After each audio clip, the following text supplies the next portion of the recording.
The sheriff's deputies showed up 5 minutes before the ribbon cutting. That was the first thing people noticed.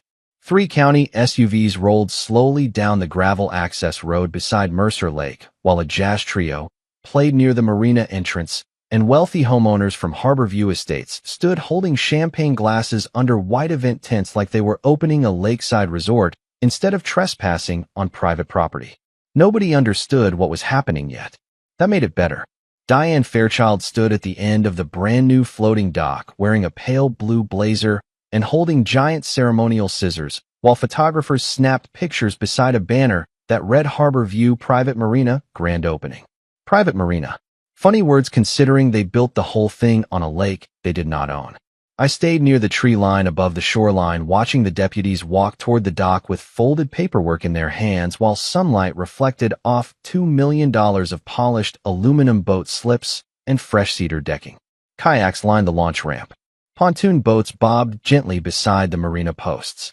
Somebody even hired a catering company. Big mistake. Sir, one deputy said quietly to me while adjusting his campaign hat. You ready? I nodded once and looked back toward Diane as she raised the scissors for another photo. Calm moment. Quiet moment too. Then Deputy Carson stepped onto the dock and said the one sentence that froze the entire marina solid. Nobody launches a boat today. Silence hit that shoreline so fast you could suddenly hear water tapping against the floating dock underneath everybody's feet. Diane lowered the scissors slowly while smiling the way rich people smile right before they realize money is not going to fix this one. Excuse me, she asked. Deputy Carson handed her the closure notice without changing expression. This marina is being shut down pending investigation into unlawful construction, commercial trespass, and unauthorized lake access operations. Half the crowd looked confused. The other half looked terrified. One homeowner near the champagne table actually laughed nervously because he honestly thought, this had to be some kind of misunderstanding.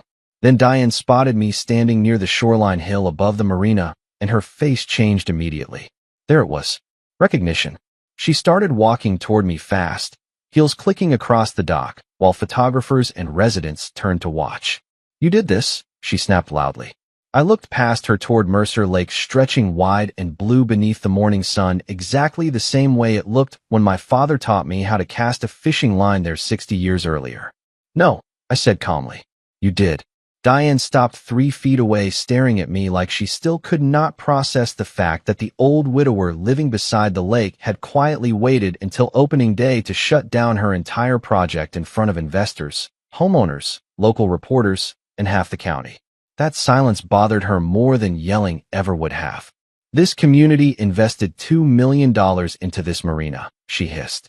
I nodded slowly. Probably should have checked who owned the lake first. That landed hard. Behind her, deputies began zip-tying bright orange closure notices onto the marina gates while confused residents crowded around asking questions all at once. Wait, this is a private lake. What do you mean unauthorized? We paid for annual memberships. Memberships. There was the real problem. Diane had spent nearly a year selling boat access, fishing passes, kayak rentals, and dock rights to homeowners using a lake her HOA never legally controlled. Mercer Lake looked public from their back patios. But appearance and ownership are 2 different things in America. Important difference. One deputy asked the catering crew to start packing equipment, while another blocked the launch ramp before anybody could unload boats into the water. The jazz trio stopped playing halfway through a song. Even the wind seemed quieter all of a sudden. Diane stepped closer toward me, lowering her voice. You could have warned us before today. I almost laughed hearing that. Because she knew. Deep down, she absolutely knew something was wrong months earlier when certified letters started arriving from my attorney and county survey maps showed. Every inch of shoreline belonged to my family. She just thought pressure and money would carry her through anyway. People like Diane always mistake silence for surrender. I did warn you, I replied. 3 times by certified mail. Her jaw tightened instantly. Around us, residents were already pulling out phones, reading HOA membership contracts, and searching county property maps online, while deputies continued locking down the marina one section at a time. Public humiliation moves fast once paperwork enters the room, especially waterfront paperwork. I stood there listening to confused voices echo across the dock while sunlight rolled over Mercer Lake behind the unfinished celebration tents. And honestly, the strangest part was how peaceful the water still looked through all of it. Same lake, same shoreline, same wind moving across the surface. Only difference was now everybody finally understood something my father taught me when I was a kid standing on that same shore, holding a fishing pole bigger than I was. Water remembers who owns it, even when people pretend not to. And if you grew up anywhere near private lakes, farm ponds, river easements, or old family property, you probably already know exactly where this story is headed. I would actually love hearing what state you are watching from too, because folks around Michigan, Ohio, Texas, and Tennessee usually recognize this kind of property fight the second it starts. Let me back up for a second, because people hear the words private lake and immediately picture some billionaire compound with gates and security cameras everywhere. Mercer Lake was never like that. It sat deep in northern Michigan about 20 minutes outside Grayling, surrounded by pine trees, cattails, old fishing cabins, and enough silence to make city people uncomfortable after dark. My father bought the property in 1958 after returning home from Korea with two things in his pocket: $30 and a survey map. Back then, nobody wanted swampy shoreline land full of mosquitoes and bluegill, but my father saw something different the first time he stood beside that water at sunrise. He saw peace. He spent the next 20 years slowly buying every acre around the shoreline until the entire lake belonged to our family, including the lakebed itself. Important detail. Most people never realize water ownership and shoreline ownership are not always the same thing. That misunderstanding causes a lot of expensive problems later. I grew up on that lake. Learned how to row a boat before I could properly ride a bicycle. Learned how to identify fish by the movement on the water before I learned algebra. During summers, my father would wake me before dawn, and we would push the old aluminum fishing boat away from the dock, while fog rolled low across the lake like smoke drifting over glass. Cold mornings. Quiet mornings, too. Sometimes we sat for 30 minutes without saying a word while loons called somewhere near the western reeds. Those were the best mornings. Years later, I became a fisheries biologist mostly because Mercer Lake raised me better than any classroom ever did. Then Helen came into my life. She loved the lake even more than I did somehow. First date we ever had was sitting on the dock eating gas station sandwiches while she laughed at me for naming half the fish in the lake like they were neighbors. She married me anyway. Smart woman. After she got sick, the lake changed for both of us. Hospitals and treatments slowly replaced fishing trips and summer bonfires. But every evening when she felt strong enough, I would wheel her down to the dock wrapped in blankets so she could watch sunlight move across the water. She said Mercer Lake sounded alive even when nobody spoke. Wind in the reeds. Water against the pilings. Frogs after dark. Small sounds. Healing sounds too. After she passed, I stayed there because leaving the lake felt too much like leaving her behind too. That is why what happened later bothered me so much. It was never about money. Never about the marina itself either. It was about strangers looking at something sacred and deciding it was underused because they wanted kayaks and cocktail parties beside it. Harbor View Estates showed up around 3 years ago after developers bought the old timber property east of the lake. Suddenly, huge houses started appearing behind tree lines, where deer trails used to run, stone entrances, decorative fences, golf carts. Every month, another expensive rooftop appeared above the pines like the woods themselves were slowly being replaced one driveway at a time. At first, I mostly ignored them. People move north for lake life all the time in Michigan. Usually they fish for a few summers, complain about mosquitoes, then go home. But Harbor View felt different immediately. Louder, more polished, more entitled somehow. Then Diane Fairchild arrived. I remember the first time I saw her clearly because she stepped onto my dock without asking permission while I was repairing a boat motor near the shoreline. White capri pants, designer sunglasses, pale pink sweater wrapped over her shoulders like she was posing for a country club brochure instead of standing on somebody else's property. "Mr. Mercer," she called brightly. I wiped grease off my hands and walked over slowly. "Can I help you?" She smiled the way realtors smile before raising property taxes. "I am Diane Fairchild, president of Harbor View Estates, HOA. There it was. HOA. 2 letters capable of ruining a peaceful afternoon faster than almost anything else in America. Diane looked across the lake while sunlight reflected off the water behind her. "This lake is absolutely beautiful," she said softly. I nodded once. "It is." Then she smiled wider. The community is very excited to finally start enjoying it. Finally. Interesting word. Because standing there on my dock listening to her talk, I realized something important before she even finished the sentence. Diane already believed Mercer Lake belonged to Harbor View Estates emotionally, even if she did not legally own a single inch of it yet. And people who feel entitled emotionally usually become dangerous long before they become careful. Diane Fairchild started small at first. That is how people like her usually work. They do not begin by stealing a lake. They begin with smiles, committees, and words designed to sound reasonable enough that nobody notices the line moving underneath their feet. A week after she introduced herself on my dock, I found a glossy Harbor View Estates newsletter folded inside my mailbox beside the county road. Front page showed happy couples kayaking beneath the headline Community Water Access Initiative. Right underneath that was a computer rendering of Mercer Lake with tiny illustrated docks and paddle boats drawn across the shoreline like the whole place already belonged to them. No cartoon map either. Real shoreline. My shoreline.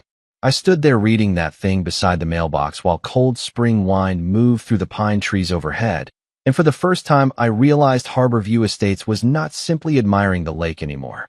They were marketing it. Big difference. A few days later, Diane invited me to an HOA community discussion dinner inside the Harbor View Clubhouse. I almost declined immediately, but curiosity got the better of me. Sometimes you learn more listening quietly than arguing loudly. So I drove over just before sunset wearing my old canvas work jacket while golf carts lined the entrance like a parade of retirement money parked outside a country club. Inside smelled like catered chicken and expensive candles. Hardwood floors. Stone fireplace. Huge windows facing the water they thought they owned emotionally already. Diane greeted me at the door with the kind of smile real estate agents use before hiding fees and paperwork. "Silas," she said warmly, "we are so happy you came." I looked around the room at maybe 40 homeowners sipping wine beneath framed photos of Mercer Lake hanging on the walls. "My lake. Looks like I already live here," I replied quietly. Diane laughed a little too hard at that. During dinner, she gave a presentation about unlocking the recreational potential of Harbor View Estates. PowerPoint slides appeared on a giant screen showing boat slips, kayak launches, lakeside events, fishing tournaments, even floating lantern festivals on summer nights. Every slide used pictures of Mercer Lake. Every single one. Then came the phrase that told me exactly where this was heading. "As many of you know," Diane announced proudly, "our community was intentionally designed around integrated waterfront living." Integrated waterfront living. Amazing how wealthy people invent fancy language to describe using things they never bought. One homeowner raised his hand and asked the obvious question. "Do we officially own lake access now?" Diane smiled smoothly without fully answering. "We are finalizing shoreline partnerships and usage agreements." Usage agreements. Another slippery phrase. Because no agreement existed with me.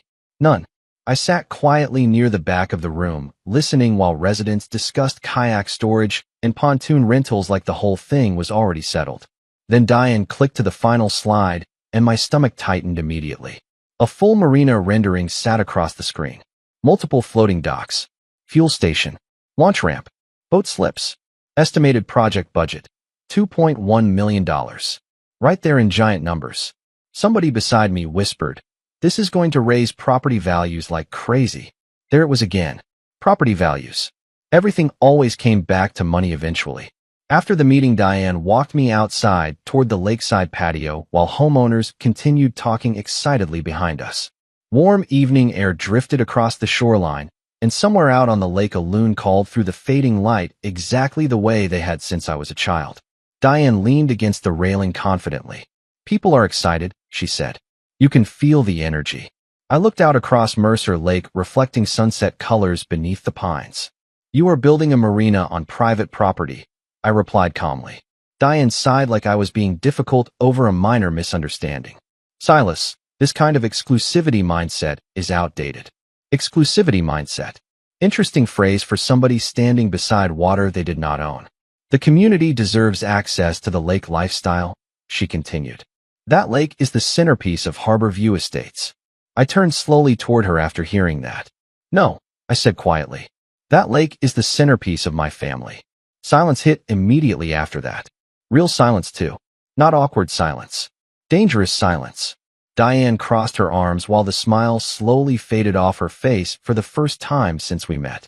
The board believes cooperation is in everybody's best interest, she said carefully. Board believes. Another fake authority phrase.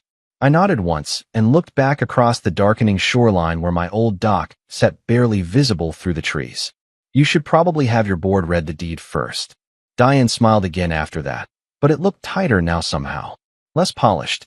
We have attorneys reviewing the situation already, she replied. There it was. The first real warning. Not emotional anymore. Strategic.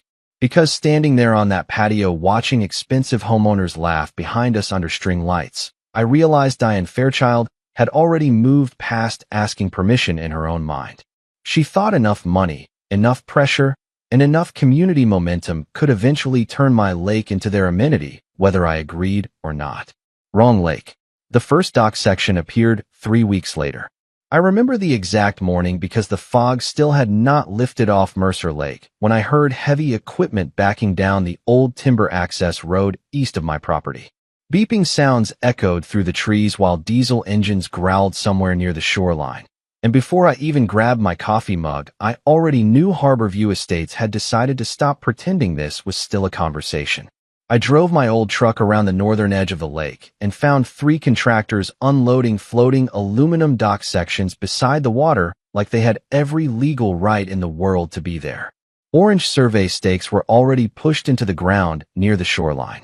Somebody had even spray-painted temporary construction markings across the dirt access path leading down toward the lake. Fast work. Expensive work, too.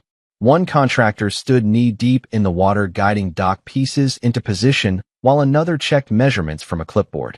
Then I spotted Diane standing near a white luxury SUV wearing sunglasses and holding rolled construction plans under one arm like she was overseeing a hotel renovation instead of trespassing. She smiled the second she saw my truck pull up. "Good morning, Silas," she called brightly. I climbed out slowly and looked at the floating dock sections drifting near shore. "What exactly do you think you were doing?" Diane removed her sunglasses carefully. "Beginning phase 1 of Harborview Marina." Harborview Marina. She said it so casually too, like saying the words out loud enough times somehow turned fantasy into ownership. One of the contractors walked over holding permit paperwork, and honestly the guy looked uncomfortable already. Probably because deep down he knew rural property disputes around lakes rarely end quietly. "Sir," he said politely, "we were told the HOA secured shoreline authorization." I looked directly at Diane. "From who?" Diane crossed her arms calmly. "The board's attorneys believe Harborview possesses historical recreational access rights tied to the development easement." There it was. Legal word salad. People use complicated language when simple language would expose the lie too quickly. I walked toward the shoreline and pointed at the waterline stakes sticking from the ground. "You have exactly 0 feet of shoreline ownership here," I said. "And no recorded recreational easement exists anywhere on this lake." Diane stepped closer beside me, lowering her voice slightly. "Silas, we are trying very hard to handle this cooperatively." Cooperative. Another favorite word from people ignoring property lines. "Then stop building things on my lake," I replied. One contractor pretended to study his paperwork, while another quietly backed away toward the equipment trailer. Smart move. Nobody wants their name attached to a property lawsuit involving waterfront access. Especially in northern Michigan, where families hold land for generations and county records matter more than clubhouse politics. Diane sighed dramatically like I was becoming some unfortunate inconvenience delaying progress. "The residents already voted approval for the Marina project," she explained. "Financial commitments have been made." I nodded once. "Your residents voting on my lake sounds like a problem for your residents." That landed harder than she expected. I could see it immediately in her face. Small crack. Around us, workers continued unloading materials into neat stacks beside the shoreline, while sunlight slowly burned through the fog over Mercer Lake. Beautiful morning. Wrong construction site. I pulled my phone from my jacket pocket and started taking pictures of everything. Dock sections, survey markers, equipment trailers, construction plans sitting inside Diane's SUV window. Documentation beats intimidation every time. Diane noticed immediately. "You really want to escalate this?" she asked quietly. I kept taking pictures. "No, I replied. You already did. Then came the part that honestly surprised me most. Diane smiled again. Not nervous. Not uncertain. Confident. Dangerous kind of confident, too. The county sheriff already told us this is probably a civil issue, she said. Nobody is shutting this project down over a disputed access interpretation. Disputed access interpretation. Amazing phrase. Fancy way of saying they hoped momentum would overpower ownership. That was her first real mistake. Because sheriff departments usually avoid jumping into civil property disputes early unless there is clear criminal trespass already documented. Diane heard hesitation from law enforcement and mistook it for approval. Big mistake. I looked out across the lake where fresh dock pieces floated beside the shoreline, reflecting sunlight across the water my father bought 1 acre at a time over 20 years. Then I looked back at Diane standing there in spotless white shoes beside muddy construction tracks like she already owned the future. You should slow down, I told her calmly. This gets expensive fast. Diane smiled wider. The Marina budget is fully funded. Wrong budget. I climbed back into my truck after that while workers resumed construction behind her, and honestly, I think Diane believed she won that morning. Floating docks were already in the water. Residents were excited. Contractors were moving fast. The sheriff had not stopped anything yet. From the outside, it probably looked like momentum was entirely on her side. But momentum means absolutely nothing once paperwork catches up. And sitting there behind the wheel watching Harbor View workers unload thousands of dollars in marina materials onto my shoreline, I realized something very important. Diane Fairchild had become so obsessed with creating a luxury waterfront lifestyle for her subdivision that she stopped asking the one question every smart property developer asks before touching water in America. Who actually owns it? The marina construction exploded after that first week. Once Harbor View Estates realized nobody physically stopped the contractors, they moved like people trying to finish a crime before paperwork arrived. Every morning, another truck rolled down the shoreline access road carrying lumber, aluminum gangways, fuel tanks, rental kayaks, dock cleats, outdoor lighting, or landscaping stone for the marina entrance. By early summer, the shoreline barely looked familiar anymore. Mercer Lake had spent 60 years sounding like loons, frogs, and fishing boats with old outboard motors. Now it sounded like generators and nail guns. Wrong sound. Diane leaned into the momentum hard because momentum was all she really had. Harbor View newsletters started arriving twice a month now, with glossy photos showing happy couples drinking wine beside computer-generated sunsets over the marina. They mailed membership brochures across 3 counties advertising exclusive waterfront access and private recreational lake privileges. One flyer even called Mercer Lake the hidden jewel of Harbor View Estates. Not Mercer family property. Not private shoreline. Not protected lake habitat. Harbor View Estates. Like my father's life savings and 60 years of tax records simply disappeared because enough people wanted boat slips. I kept every brochure. Every single one. Important habit. Around that same time, residents started acting differently too. At first, most Harbor View homeowners were polite enough whenever we crossed paths near the county road or local grocery store. Then the marina advertisements spread, and suddenly people treated me like some stubborn old man selfishly blocking progress instead of the legal owner of the lake beneath their fancy sunsets. One resident stopped me outside the hardware store and actually said, "You know, sharing the lake would really help the whole community." Sharing. Funny word. People usually mean sharing when they want your property. They almost never volunteer theirs. First, another homeowner asked whether I planned to fight modernization forever. Modernization. Apparently, floating cocktail docks and pontoon rentals counted as civilization now. Then came the memberships. That was the moment everything changed for me mentally. Harbor View announced annual marina packages starting at $22,000 per household, with premium boat slips costing even more. Kayak storage lockers. Fishing access passes. Guest launch privileges. Summer marina events. Diane sold the dream hard. Wealthy retirees bought into it even harder. Within 2 months, more than 100 memberships were already sold, according to one newsletter proudly celebrating record community engagement. Record liability too, because none of those people legally possessed access rights to the water underneath those docks. Not one. I sat at my kitchen table one night reading through a membership packet somebody anonymously slid into my mailbox, and honestly, I almost admired the confidence behind it.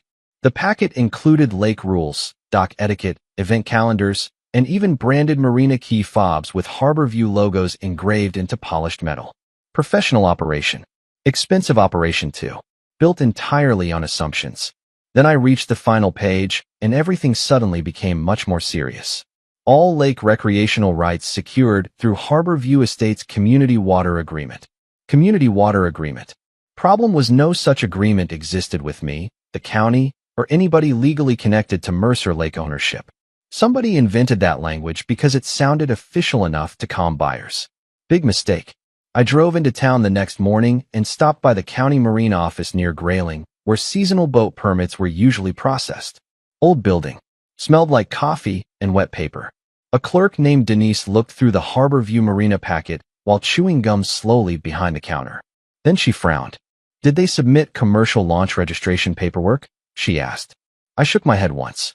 Denise looked back at the forms again. Because if they are charging access fees and renting watercraft, that changes things. Legally. There it was. First real crack in the wall.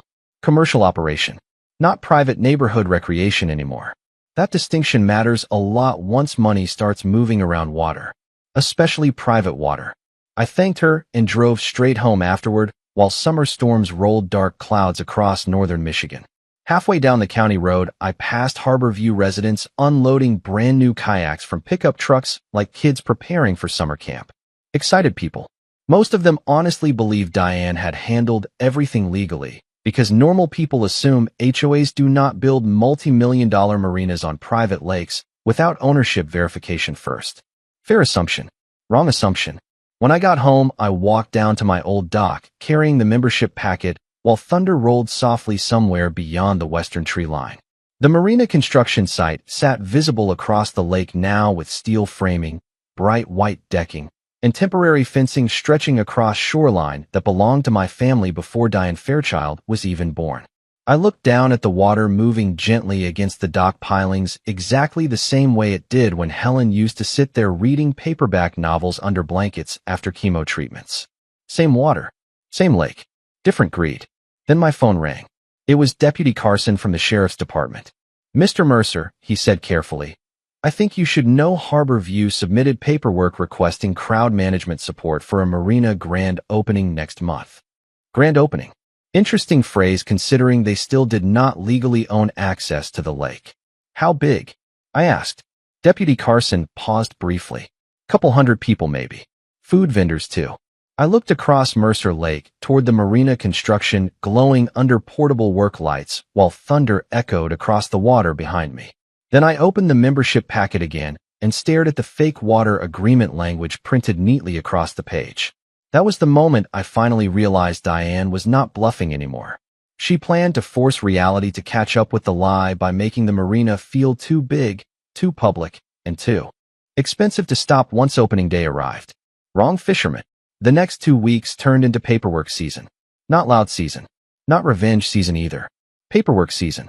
That matters because most property fights in America are not won by whoever yells the hardest beside a fence line. They are won quietly inside county offices by people patient enough to follow the paper trail all the way back to the beginning. I spent 3 straight mornings driving between Grayling and Roscommon gathering every document connected to Mercer Lake that my father ever filed. Old surveys, tax records, shoreline plats, drainage maps, fisheries permits from the 1970s.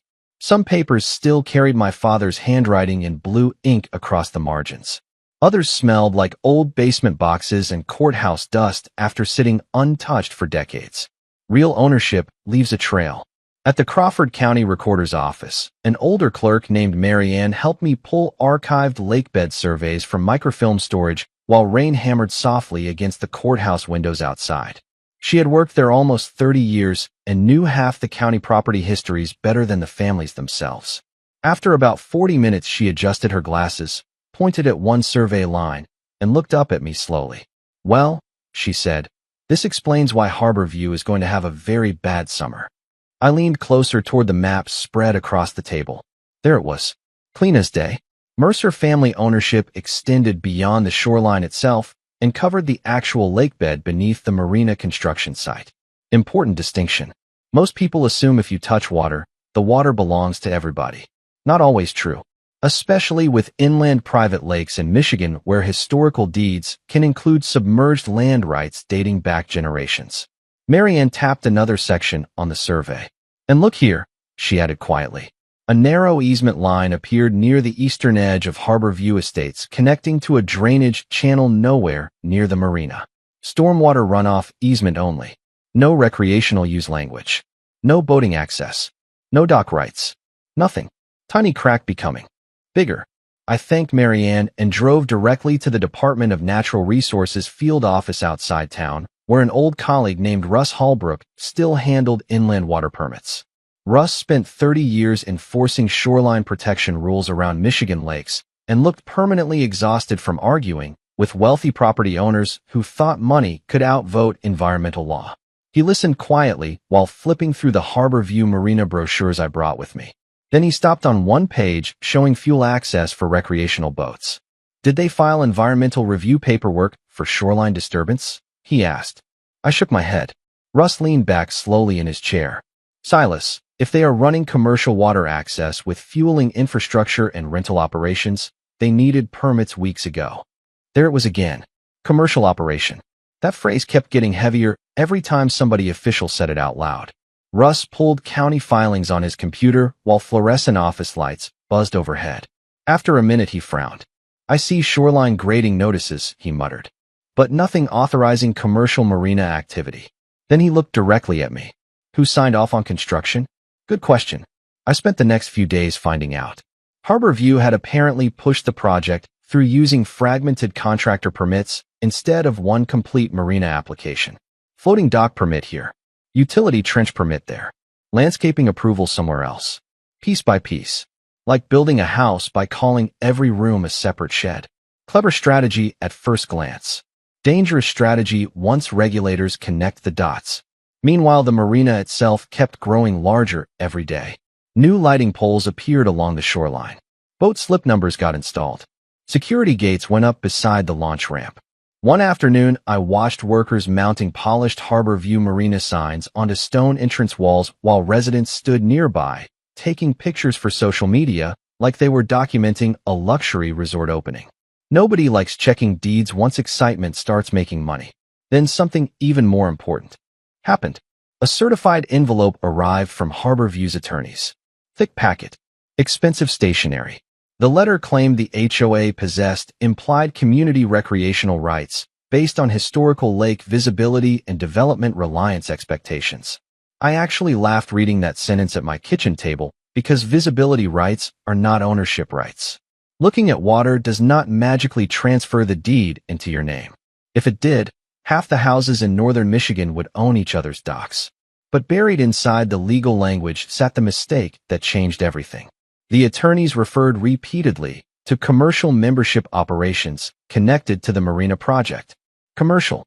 Again, they accidentally confirmed the exact thing county officials needed to classify Harbor View as an unauthorized business operating on private property. Huge mistake. I made copies immediately. Then I called Deputy Carson. We met 2 days later at a small diner outside Grayling, where truckers usually stop for coffee before heading north. Rain tapped softly against the windows while I spread surveys, marina brochures, attorney letters, and county maps across the table between us. Deputy Carson studied the documents quietly for almost 10 minutes before finally leaning back in the booth. So let me get this straight, he said carefully. They are selling paid marina memberships on a privately owned lake without verified recreational access rights. I nodded once. Looks that way. Carson stared down at the paperwork again. Then he shook his head slowly. That is not a neighborhood misunderstanding anymore. No, it was not. Outside the diner, summer rain rolled across the parking lot while 18-wheelers sprayed water along the highway, and somewhere back near Mercer Lake, Harbor View residents were probably still planning opening parties beside a marina they believed already belonged to them. But sitting there across from Deputy Carson, watching him organize the documents into neat piles, I realized the current underneath this whole thing had finally shifted direction. Diane Fairchild spent months building momentum. I spent 2 weeks building evidence. One of those lasts longer in court. After my meeting with Deputy Carson, I stopped trying to convince Diane Fairchild she was wrong. That stage was over. People like Diane do not reverse course because somebody explains property law politely enough. They reverse course when consequences become public, expensive, and impossible to hide behind committee language. So I changed strategies completely. I stopped arguing and started documenting everything. Every contractor truck entering the Marina site got photographed with timestamps. Every Harbor View social media advertisement got archived. Every Marina membership flyer, every promotional email, every shoreline construction update, every public statement promising exclusive resident lake access went into organized folders on my dining room table beside copies of the lake deed and county plats. Quiet work. Important work, too. Around the same time, Harbor View entered full celebration mode. Construction crews finished the main floating dock system by mid-August while landscapers planted decorative grasses and installed expensive stone fire pits near the shoreline patio area. At night, warm string lights reflected across Mercer Lake, where my father once set minnow traps with me during summer evenings. Strange sight. Beautiful lake. Wrong intentions. One afternoon, I drove past the Marina entrance and nearly laughed out loud when I saw workers installing a polished cedar sign reading Members Only Lake Access. Members Only. On my lake. Bold move. The grand opening advertisements got even bigger after that. Harbor View mailed glossy invitations across northern Michigan announcing live music, catered food, free sunset boat tours, and the official launch of Mercer Lake's premier private marina experience. They used the lake's actual name now because Diane believed public confidence would eventually overpower legal ownership if enough people accepted the narrative first. That was her second major mistake. Because every advertisement using Mercer Lake by name tied her operation directly to property she never legally controlled. Self-documenting fraud has a funny way of helping investigations later. A week before opening day, I received another certified letter from Harbor View attorneys demanding that I cease interference with established community recreational infrastructure. Fancy sentence. Meaningless sentence, too. The letter threatened civil claims if I disrupted marina operations or intimidated Harbor View members. Intimidated members. Interesting wording considering nobody from Harbor View ever mentioned the thousands of dollars homeowners spent buying access to water rights the HOA did not possess. I dropped the letter onto my kitchen counter beside my father's old survey maps, and honestly, just shook my head slowly. Diane still believed this was about pressure. She thought if enough residents showed up excited for boats and summer parties, local officials would hesitate to stop the opening publicly. She was partly right. Public scenes make small-town departments nervous. But commercial trespass backed by documented ownership records makes them even more nervous. Important distinction.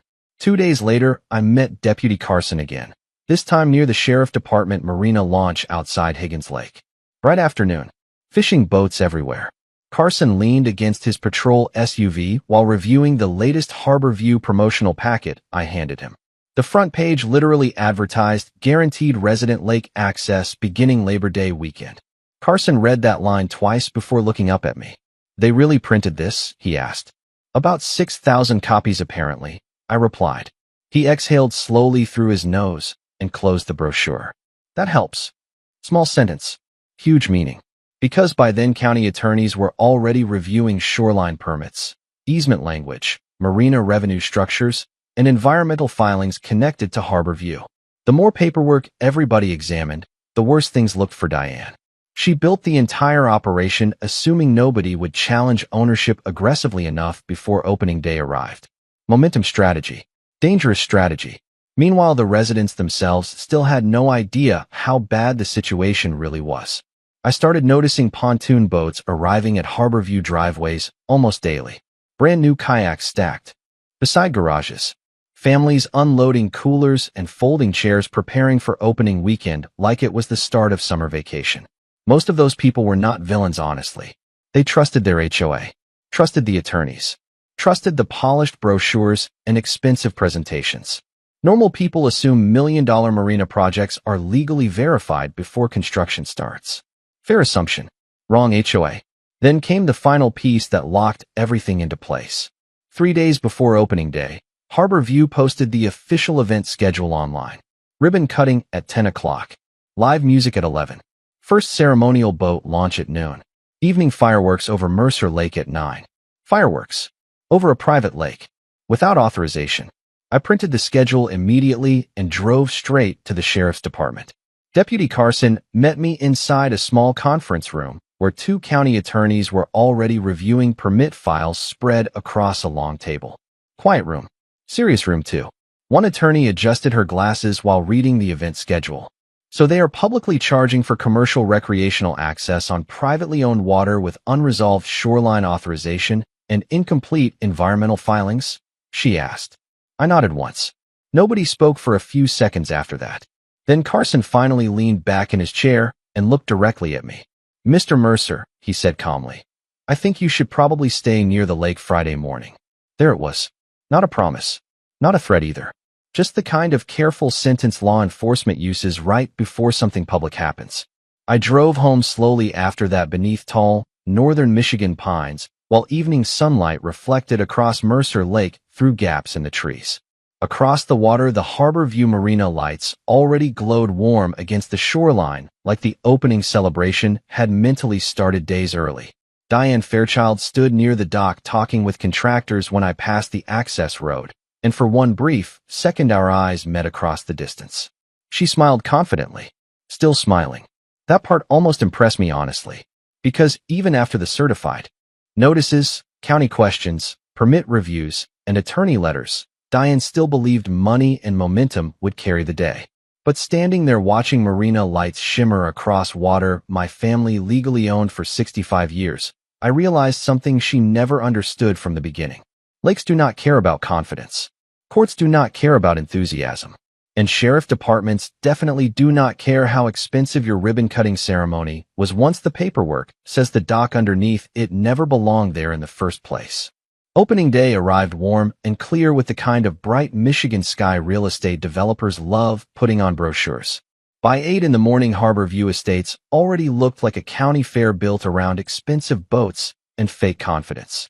White event tents lined the shoreline beside Mercer Lake, while caterers carried trays of food across freshly installed stone walkways, and homeowners wandered around wearing Marina wristbands like they had joined some exclusive lakeside country club overnight. Live jazz floated through outdoor speakers near the dock entrance while golf carts moved guests back and forth between the subdivision clubhouse and the marina parking area. Big crowd too. Bigger than I expected honestly. At least 200 people. Maybe more. Some carried fishing poles. Others wore matching Harbor View Marina hats handed out beside the registration table. One little sign near the dock even advertised sunset champagne cruises later that evening. Problem was nobody running those cruises legally owned the water underneath the boats yet. Important detail. I stayed up near the tree line overlooking the shoreline wearing my old work jacket and faded baseball cap, while deputies positioned their vehicles quietly along the access road about a quarter-mile away. Nobody at the marina noticed them yet because everybody was too busy celebrating. Diane Fairchild especially. She moved through the crowd shaking hands like a politician during election season, while local photographers snapped pictures beside giant blue banners reading Welcome to Harbor View Marina. Every time I saw the word Marina printed beside Mercer Lake, I almost laughed. People really will trademark somebody else's property if nobody stops them early enough. Around 9:30, a local reporter started interviewing residents near the launch ramp asking how excited they felt about finally having private lake access. One older homeowner proudly explained how much the marina improved property values while another woman described the project as a gift to the community. Gift. Easy word when somebody else pays for the land beneath it. Then Diane climbed onto a small decorated stage beside the main dock, holding a wireless microphone while applause rolled across the shoreline. Today, she announced confidently, marks the beginning of a new chapter for Harbor View Estates and the Mercer Lake community. Mercer Lake community. Interesting phrase considering nobody from my family had been invited to speak at the opening of a marina built on our property. Diane continued smiling beneath bright morning sunlight while the crowd listened closely. For too long this incredible lake remained inaccessible despite being the heart of our neighborhood. There it was again. Inaccessible. Like private ownership itself represented some unfair obstacle instead of the entire foundation of American property law. She thanked investors, thanked contractors, thanked Harbor View board members. Not one mention of actual ownership records. Then came the sentence that finally locked everything into place. "This lake belongs to the people who live beside it," Diane declared proudly. Wrong sentence. At exactly that moment, 3 sheriff department SUVs rolled slowly down the shoreline road toward the marina entrance. The jazz music kept playing for another few seconds before people started turning toward the vehicles one by one. Conversations faded quickly after that. Deputy Carson stepped out first wearing full department uniform, while 2 county deputies followed carrying folders and bright orange notices. No rushing. No drama either. Calm professionals walking toward a disaster already documented months earlier on paper. Diane noticed them immediately, but kept smiling for the crowd at first. "Looks like the sheriff department came to support opening day," she joked into the microphone. Nobody laughed much. Carson walked directly to the stage while residents shifted nervously around the dock area, trying to understand why law enforcement suddenly appeared at a luxury marina ribbon cutting. Then the music stopped completely. Quiet shoreline. Loud silence. Deputy Carson removed his sunglasses and handed Diane the first document. "Mr. Fairchild," he said calmly, "the county is ordering immediate closure of marina operations pending investigation into unauthorized commercial activity, environmental violations, and unlawful access construction on private property." The crowd froze. Completely froze. Diane stared down at the paperwork like the words physically refused to make sense in her head. "This is absurd," she snapped quietly. Carson did not move. "All launch operations stop immediately."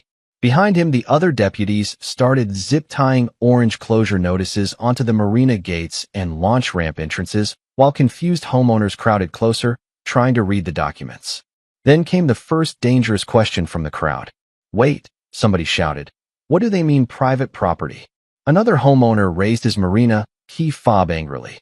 "We paid $22,000 for lake access." More voices started rising after that.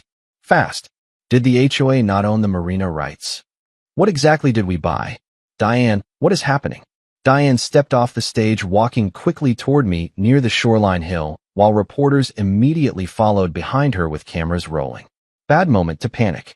Worst moment to lie. "You coordinated this," she hissed once she reached me.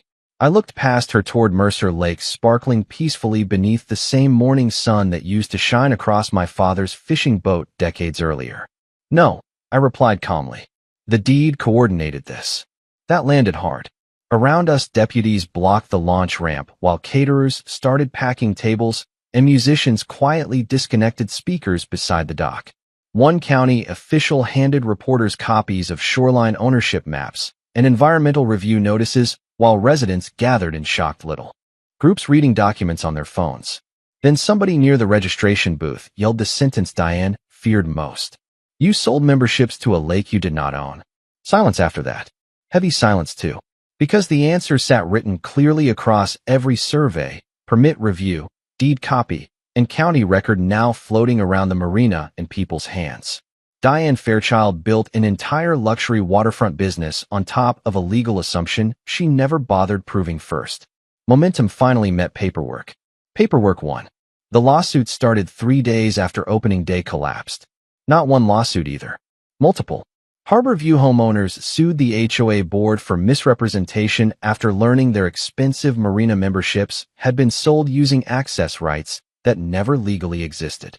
Contractors demanded payment freezes once county investigators suspended shoreline permits pending environmental review.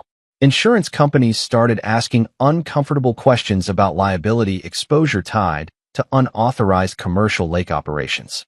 And somewhere in the middle of all that chaos sat Diane Fairchild staring at the exact paperwork she ignored for nearly a year. Funny how documents become important once money starts disappearing. By October, the marina shoreline looked abandoned most mornings. Yellow County notices still hung from the locked gates, while wind pushed fallen leaves across empty parking spaces that were supposed to hold luxury boat trailers all summer long. The string lights no longer turned on at night. Event banners disappeared. Even the Harbor View Marina sign got removed quietly one rainy afternoon after county attorneys warned the HOA against advertising commercial lake access during the investigation. Reality finally arrived. I walked the shoreline several times that fall watching geese settle across Mercer Lake again now that the music, crowds, and construction noise were gone. Cold northern wind moved through the pines while small waves tapped gently against the floating dock sections still tied beside shore waiting for court decisions nobody at Harbor View wanted anymore. Strange sight honestly. $1 million marina. Zero legal. Lake rights. One afternoon Deputy Carson stopped by my property carrying coffee from the diner near Grayling. We sat on the old dock together under heavy gray clouds while he updated me on the county proceedings. The board's attorneys are negotiating removal agreements now, he explained. Environmental restoration too, probably. Restoration. Important word. Because once developers alter private shoreline without proper authorization, somebody eventually pays to put things back. Carson handed me a folder containing preliminary county findings and shook his head slowly. You know what hurt them most? He asked. I looked over at him. The advertisements, he said. They documented the entire operation themselves. Exactly. Every brochure, every membership package, every fake water agreement, every polished promise about guaranteed access became evidence once investigators compared the marketing language against actual ownership records. Diane spent months building the case against herself in full-color print. Documentation beats intimidation. Always. A few weeks later, the court ordered Harbor View Estates to suspend all marina activity permanently until ownership and environmental claims were resolved. The HOA board voted to remove Diane as president that same night during a closed emergency meeting. Residents were furious. Some lost deposits on boats they purchased expecting private lake access. Others demanded refunds for membership fees. A few homeowners even admitted privately they suspected something felt wrong from the beginning, but assumed lawyers had already verified everything. Dangerous assumption, especially around land and water. Then came the part that mattered most to me personally, the restoration agreement. By early spring, contractors returned to Mercer Lake again, but this time the trucks arrived carrying removal equipment instead of construction materials. Dock sections came apart piece by piece. Fuel lines disappeared. Stone landscaping walls got hauled away. Workers reseeded damaged shoreline grass beneath supervision from county environmental officers, while migratory birds returned to the reeds along the eastern shore where Harbor View once. Planned fireworks launches. Quiet again. Proper quiet. One cold April morning, I stood beside the lake watching the last marina platform get towed away across the water while sunlight reflected off the surface exactly the way it used to before all this started. No jazz music. No event tents. No membership booths. Just wind moving through pine trees and the sound of water against the dock. Real sound. Diane Fairchild never spoke to me again after opening day. Last thing I heard. She moved south after the lawsuits piled up and several board members resigned. Harbor View Estates still exists, but now the HOA handbook includes 3 new pages specifically explaining property boundary verification, easement law, and private shoreline restrictions before future development projects can even be proposed. Expensive lesson. Necessary lesson too. Because here is the truth nobody likes hearing until it costs them something. Wanting access to property does not create ownership. Voting on land does not transfer deeds. And communities cannot simply decide private rights are inconvenient because enough people would enjoy using somebody else's lake. That is not how America works. At least it is not supposed to. Sometimes I still sit on the old dock around sunset with Helen's faded blanket folded beside me listening to loons call across Mercer Lake while evening fog drifts low over the water. Same lake my father protected. Same shoreline Helen loved. Still ours. And every now and then I think about that giant opening day crowd standing there shocked while deputies closed the marina gates behind them because one woman confused confidence with ownership for far too long. Paperwork has a funny way of making loud people quiet.